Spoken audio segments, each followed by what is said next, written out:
Selamat pagi dan salam sejahtera untuk kita semua.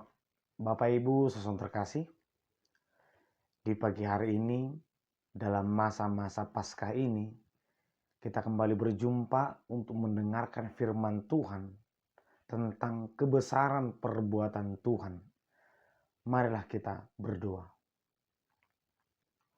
Terima kasih ya Tuhan, kami bersyukur di pagi hari ini Tuhan memberkati, menyertai kami dalam setiap perjalanan hidup kami. Kami akan mendengarkan firman-Mu, berkati kami Tuhan. Di dalam nama Yesus Kristus kami berdoa dan bersyukur. Amin. Firman Tuhan tertulis di Keluaran pasal 14 ayat 26 sampai 31. Berfirmanlah Tuhan kepada Musa, ulurkanlah tanganmu ke atas laut, supaya air berbalik meliputi orang Mesir, meliputi kereta mereka dan orang mereka yang berkuda.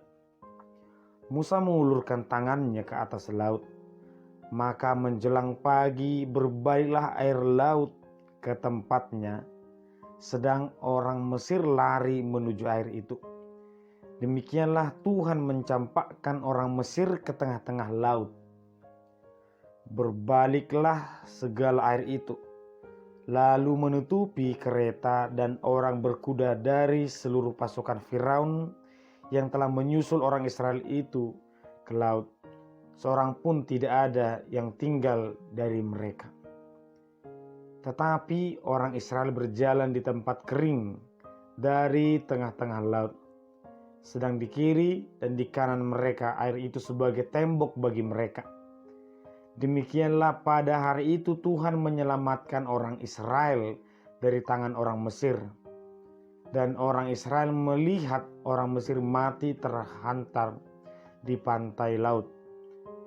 Ketika dilihat oleh orang Israel betapa besarnya perbuatan yang dilakukan Tuhan terhadap orang Mesir, maka takutlah bangsa itu kepada Tuhan, dan mereka percaya kepada Tuhan dan kepada Musa hambanya itu. Demikian pembacaan firman Tuhan. Bapak Ibu saudara terkasih, keluarnya bangsa Israel dari Mesir menjadi sejarah yang sangat besar bagi orang Israel. Menjadi peristiwa yang selalu mereka ingat tentang perbuatan Tuhan yang sangat nyata di depan mata mereka. Bukan untuk pribadi, tetapi untuk seluruh bangsa Israel. Bukan untuk seorang dari bangsa Mesir, tapi seluruh bangsa Mesir. Tuhan bertindak untuk terakhir kalinya dilihat oleh orang Mesir. Mungkin kita juga ketika kita menempatkan diri kita di tengah-tengah orang Israel, kita berjalan di antara air, berjalan di tempat yang kering. Tuhan membelah air itu. Kita akan berkata, ini perbuatan yang sangat luar biasa. Ini perbuatan yang sangat besar. Tapi ketika bangsa Israel sudah keluar, air itu menutup dan menghanyutkan ataupun menghancurkan orang Mesir beserta seluruh senjatanya. Bapak Ibu saudara terkasih, tidak bisa kita pungkiri ini perbuatan bukan perbuatan manusia, dan manusia tidak akan mampu melakukannya. Ada hal yang indah bahwa bangsa Israel meresponnya dengan baik. Bangsa itu takjub dan mereka percaya, takut kepada Allah, karena ternyata alam ini pun tunduk kepada Tuhan. Sehingga mereka merayakan ini selalu, mengingat ini sebagai perbuatan yang sangat besar. Dan kisah keluarnya bangsa Israel dari Mesir menjadi momen yang sangat penting, dikenal sebagai Paskah. Bangsa Israel merayakan Paskah setiap tahunnya dengan cara pergi ke Yerusalem. Dan ini berjalan sampai pada masa Yesus. Tetapi ada hal yang sangat menyayat hati ketika perbuatan yang besar ini tidak berpengaruh lagi kepada bangsa Israel. Yang awalnya mereka takut, yang mereka takjub, tapi mereka akhirnya menggerutu, bahkan menyesal telah keluar dari Mesir hanya karena mereka tidak bisa makan enak dan minum yang sesuai dengan selera mereka. Kita bayangkan perut bisa menghilangkan ketakutan mereka, kepercayaan mereka kepada Tuhan. Yang awalnya mereka sangat percaya, yang awalnya mereka sangat takjub kepada perbuatan Tuhan, tapi hanya karena masalah perut mereka berkata, lebih baik kami tinggal di Mesir. Kuasa Tuhan yang sangat besar itu ternyata tidak bisa membuat mereka percaya bahwa di padang gurun juga Tuhan akan memberkati mereka. Bahwa di padang gurun juga akan ada perbuatan yang sangat besar yang akan membuat mereka terberkati sampai kepada tempat yang dituju. Bapak Ibu saudara terkasih, dalam perayaan Paskah kita, kehadiran Yesus, kematian dan kebangkitannya, ini adalah perbuatan besar yang tidak bisa dilakukan oleh manusia. Mungkin ada manusia yang bisa disalibkan, mungkin ada manusia yang bisa mati untuk sesamanya, tapi tidak ada manusia yang bisa bangkit dari kubur dan bisa dengan tubuh yang baru, tubuh yang sempurna. Itu adalah perbuatan yang sangat besar yang dilakukan oleh Allah.